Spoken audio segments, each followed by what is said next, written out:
स्वरूपार्यों इस प्रासाल में विराजमान प्रबुद्ध समुदाय, सुधीगण, संगीत अनुरागी, आज हम संगीत साधना केंद्र के तत्वावधान में संगीत संध्या समागम का आनंद उठा रहे हैं। इसके लिए मैं अपने को बहुत गौरवान्वित महसूस कर रहा हूँ और समय समय पर मुझे ऐसा मौका मिलता है, शायद इस तरह का मौका मुझे निजगृह जनपद गाजीपुर में ना मिले। तो इसके लिए तो मैं गढ़वा जन समुदाय के प्रति मैं अपने को ऋणी समझता हूँ। विषय आज हमारा है संगीत और समाज। समाज जहाँ समत्व अजत्व है वो समाज है, जहाँ सम और गीत है वहाँ संगीत। तो समत्व अजत्व और गीत ये तीनों का अन्योन्याश्रित संबंध है।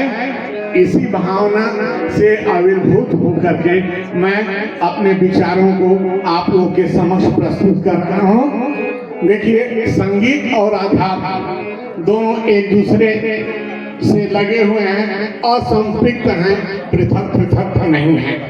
भारतीय लोक जीवन में संगीत और साहित्य, अध्यात्म एक दूसरे से जुड़े हुए हैं।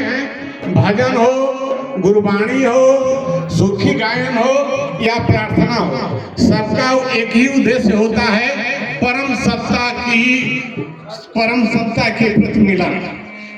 ये जीव जो है स्त्री का स्वरूप है, परब्रह्म पुरुष स्वरूप है। जैसे स्त्री का गार्हस्थ जीवन प्रवेश करके पति के साथ दाम्पत्य जीवन का संचालन, वैसे ही जीवात्मा स्वरूप मनुष्य का उद्देश्य अंत में हर क्रियाकलाप को संपन्न करते हुए परब्रह्म परमेश्वर में विलीन होना उद्देश्य है। तो संगीत जो है अपने में बहुत उपयोगी है। नारद पुराण में भगवान विष्णु ने नारद से कहा है, ना हम बसामि वैकुंठे योगिनां हृदये नवा मद भक्ता यत्र गायन्ति तत्र तिष्ठामि नारद। और बात बताने की जरूरत नहीं, आप लोग बहुत बुद्धिजीवी हैं।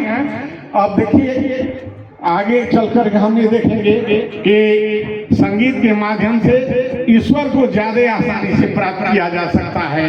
भक्ति नवधा भक्ति है ना, ज्ञान में आज तो कृपाण की धार है, लेकिन ईश्वरीय सत्ता के प्रति गायन वादन के जरिए स्वयं को समर्पण कर देना, माने ईश्वर की सत्ता तक पहुंच जाना, ये इसमें भाव नहीं जरूर होगा। इससे शायद हम आप लोग विमुख नहीं हो सकते इस विचार से।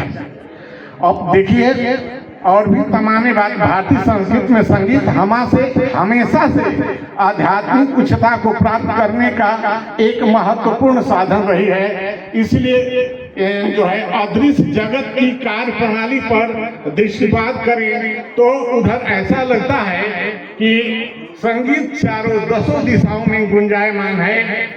जैसे सरस्वती का वीणा तंत्री नाद है तो भगवान श्री कृष्ण की बांसुरी से ध्वनि निकल रही है। ऋषिकेश का पांचजन्य है तो उधर जो है हर तरह से नारद का भी वीणा का तंत्री नाद है। पूरी दुनिया ही जो है अदृश्य शक्ति में भी संगीत की आभा विराजमान है। इस बात से कतई इनकार नहीं किया जा सकता। संगीत अक्षर से भी तो अक्षर ब्रह्म का पर्याय, पर ब्रह्म परमात्मा की अनुभूति के लिए वास्तव में संगीत साधना से बढ़कर अन्य कोई अच्छा माध्यम नहीं है।